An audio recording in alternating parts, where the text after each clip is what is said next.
Les 500 fortunes représentaient 6% du PIB lorsqu'on a lancé ce classement. Aujourd'hui, c'est 40. Donc 40%. Donc il y a une concentration de la richesse qui est maintenant très documentée par beaucoup d'économistes. Et c'est assez phénoménal, c'est-à-dire la rentabilité du capital est beaucoup plus importante que le capital paye mieux que le travail. Et dans certains secteurs, comme nous, on regarde les 500 plus riches. On a vu que dans ces 500 qui existaient en 1996, certains ont fait faillite. Et on ne garde que ceux qui marchent bien. Mais en tout cas, ceux qui marchent très bien ont réussi à capter cette richesse. C'est un phénomène vraiment fondamental de ces 30 dernières années. La famille Arnault détient 48% d'LVMH.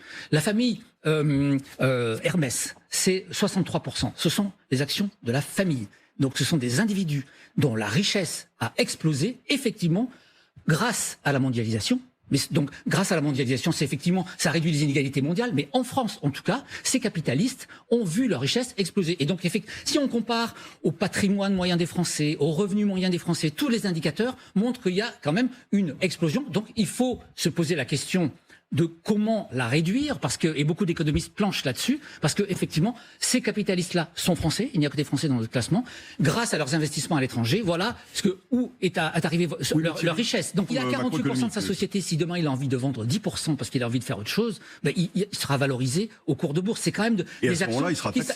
Elles sont volatiles, le classement de cette année le montre bien, mais c'est quand même de véritables actions qui ont explosé. C'est un phénomène quand même, beaucoup les appellent les 30 années prodigieuses, Thierry, par rapport aux 30 glorieuses. Oui, ces années prodigieuses, pour ces capitalistes, elles ont été assez extraordinaires. Et juste un mot, pardon Ruth, si je vous donne la parole, mais c'est que quand on possède 48 ou 63% des actions d'une telle société, on touche aussi les dividendes.